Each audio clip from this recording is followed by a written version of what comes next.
We're joined today by author Selena Fragassi. We're talking about her latest book, Alanis, 30 Years of Jagged Little Pill. Selena, how you doing today? I'm good. How are you? I'm doing well. Thank you so much for joining me. Yeah, of course. Thank you for having me. You've got a new book out here, Alanis, 30 Years of Jagged Little Pill. Can you tell the listeners a bit about the new book? Yeah, I'm so excited. It's a lovely hardcover book, about 225 pages, going through the making of Jagged Little Pill, as well as the reception to it and how it became one of the biggest albums of all time, 33 million copies sold. I also talk about the Broadway musical it was turned into, a bit about Alanis's kid star past and pop star past. And then I go through a bit of what she's done since Jagged Little Pill has come out. Yeah, I'm old enough to remember seeing her on You Can't Do That on television before the album came out. I didn't put that together at the time, but when you found it out, it was kind of like, oh, that girl kind of thing. Yeah, exactly. Well, at the time, it seemed like this album kind of came out of nowhere, but I know Alanis had actually been releasing music for quite a while before Jagged Little Pill came out. She had, yeah, in Canada really only. So she was signed to MCA Records in Canada, and she had two very pop-leaning albums. There was 1991 self-titled debut, and 1992's Now Is the Time. They were very like Paula Abdul and Janet Jackson leaning, a total difference from what she developed into as a songwriter for Jagged Little Pill. Those weren't really distributed too much in the US. I actually chatted with her original manager about that decision. And so really the US, the first that we got to know her, unless you saw that show on Nickelodeon, was Jagged Little Pill in 1995. Yeah, it does seem like at the time, if those two other albums were floating around, that probably would have put a dent in kind of the persona that she had for that album, as far as some angry girl, I guess, was kind of the thing that she got pegged with when it first came out. Yeah, it was interesting because now we look at who's really at the top of the leagues and the top 40 pop kind of worlds, and you see Miley Cyrus, and you see Ariana Grande, and you see Sabrina Carpenter, and you see Demi Lovato and Selena Gomez. They all came through that Disney Nickelodeon pipeline. So it's interesting to think what Alanis, if she had been known for those pop albums before, how the reception might have changed. I'm not sure what would have happened if we had listened to her before this Jagged Little Pill songwriter, but it's interesting to think about.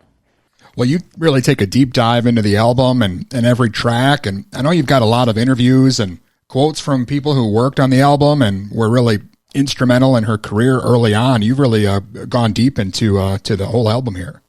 Yeah, thank you. I did a lot of research on it, and I chatted with her original publicist and her original manager as well to really kind of get their take on the status of the industry at that point, how she was being received, how they were pitching her to the media and kind of branding her image, as well as, her manager really diving into some of the background stories and things that maybe some people don't know about. There's a really fascinating piece that her publicist, says with the Grammys and award shows that she hated all of that. She hated the fanfare. She hated having music be seen or art be seen as competition. And she almost didn't go to the Grammys, the one in I guess it would have been 96 in the winter, when she was nominated for all those awards for Jagged Little Pill, because she didn't want to be part of that whole situation. And he promised her, if you go, because it was so important, of course, to the label and for her, if you go, I promise you that when you do the backstage press junket, I will make sure nobody photographs you with any trophies in your hands so that that image doesn't live on forever as, a trophy seeking kind of artist. And he did that. So it's fascinating because if you look, the only image out there of her holding her Grammys is when she's actually on stage getting them. So just fun anecdotes like that are throughout the book. Yeah, I guess that is kind of indicative of the time as far as, getting away with something like that. As you mentioned, her being on Nickelodeon, and I know you mentioned in the book she actually opened for Vanilla Ice for a while. I mean, that definitely was a lot different than the image that she was trying to portray when that album came out. Yeah, but it's interesting because since she had that pop star past, there's really a lot to be said of how she was able to craft the very catchy songs that she did. While she absolutely had different thematic content for her later works in Jagged Little Pill, the thing that Alanis really did was she kind of broke through the gates of being seen as one of the first really commercial female singer-songwriters in that 90s milieu. Of course, before her, there were plenty of amazing women as well, and she pays homage to them like Tori Amos and PJ Harvey. Sinead O'Connor.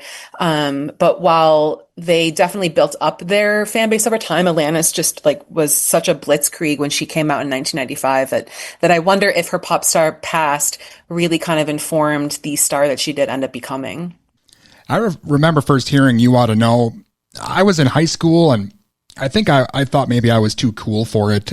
But then I found out that, she had Dave Navarro and Flea from the Chili Peppers playing with her. Yeah. And there's a lot of interesting musicians that wound up on that album. Yeah, not only did Flea and Dave end up on the album, they were actually associates and friends of Guy Oseary, who was one of the heads at Maverick Records. He now is Madonna's manager, but Madonna, that was her label, of course. And so it was kind of a favor that Flea and Dave were on that song, and it really helped get the buy-in of radio, alternative radio. We're like, oh, Dave Navarro and Flea, we know those guys. Sure, we'll play this. And later in her touring band, it was really important to her manager at the time that she had a real rock band to keep that brand going, her being an alternative artist, and to keep that rock sound alive in the concert space. And so many people probably know this, but Taylor Hawkins was her drummer before he went on to Foo Fighters. Yeah, it's interesting. I noticed the guy from Tom Petty and the Heartbreakers was on there as well. A lot of interesting names you wouldn't expect to see on there, but yeah, Chris Chaney as well, who was in Jane's Addiction eventually, or before he was in Alanis's band as well, her touring band. So yeah, a lot of interesting names in the background. Again, Selena Fragassi's with us, and we're talking about her new book, Alanis, 30 Years of Jagged Little Pill. Can you talk a little bit about the influence this album had when it came out? I guess especially for female musicians, it seems kind of hard to find a woman in music today who wasn't influenced or maybe inspired in some way by Alanis, and this album, definitely.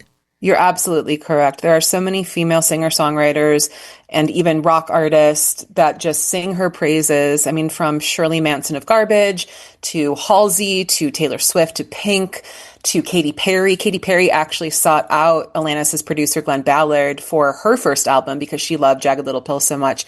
There are so many people that just really espouse the talents of Alanis. When I was at Pitchfork Music Festival last summer, 2024, the band Muna, she brought them out to be a part of her set, Alanis' set, and they were fangirling. It's just incredible to see because Alanis really was such an icon and a sort of, godmother of the singer-songwriter scene. And she, so brave in what she did to kind of break out of the gates. But, when it came out, it's fascinating because when she was making this album, everything was so raw. She and her producer, Glenn Ballard, did just one take. So I had a very modest studio setup, and she really refused to redo her vocals. So everything is really raw. And I think that just added to the confessional authenticity of the album. And so when it came out right out the bat, it was selling like 1 million copies a month for a time.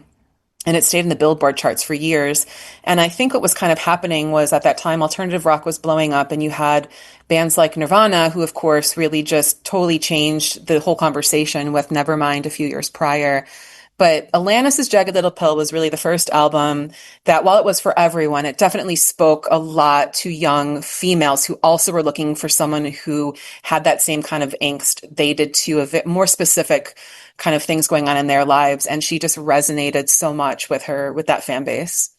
Yeah, it does seem like everyone was swept up in it when it was released. And I know you've been a music journalist for quite a while now. I'm guessing this album must have had an influence on you as well.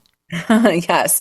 This is probably one of my favorite introductions I've put in a book because I talk about my introduction to the album.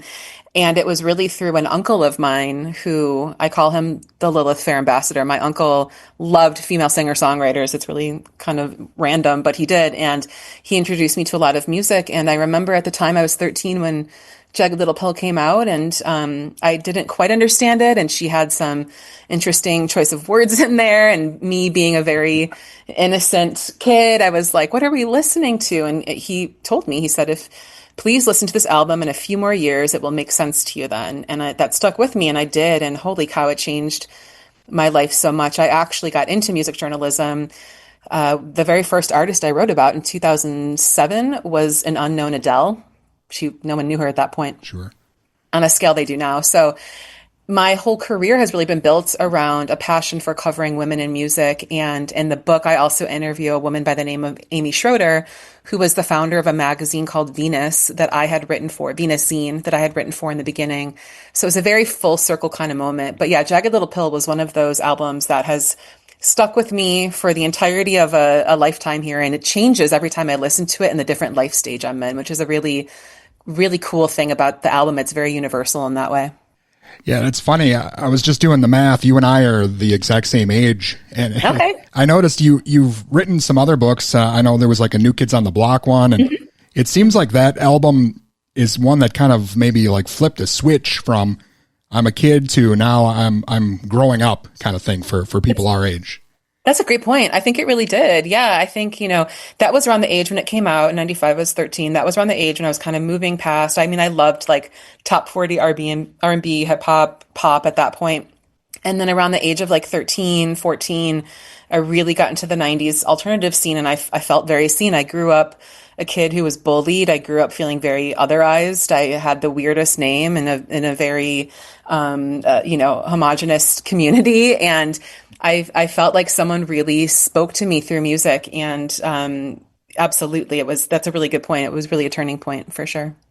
Well, I know Alanis, she's had a successful career and she's still releasing albums and touring, but it never really matched the success of Jagged Little Pill. I guess when you have an album that early in your career and you sell 30-some million copies, it's not likely you're going to reach that again. It's true. And really her tone kind of changed after that. She wasn't as, angsty. And to back up, I will say that she was branded kind of unfairly as an angry young woman when this album came out. A lot of that hinged, of course, on the tone behind You Ought to Know. But there was a lot of emotions that came to the surface on Jagged Little Pill. And after that album, when she started working on Super Infatuation Junkie, she really was more in a Zen kind of state of mind. She had gone to India for a while because she was so burned out from the promo cycle and just the crazy kind of fan experiences she had and the touring. She did like almost 300 shows in 2 years. It was incredible, like just insane. And so she went to India, and when she was there, it was a very meditative time for her. And I think a lot of her feelings got channeled through more Zen meditative kind of ways. And the song Thank You, of course, is the lead single on that album. And so if people were looking for that same kind of fury that was on Jagged Little Pill, it hasn't necessarily been felt in the same way on her albums since, even though she's been very emotional. It just hasn't had that same kind of fury.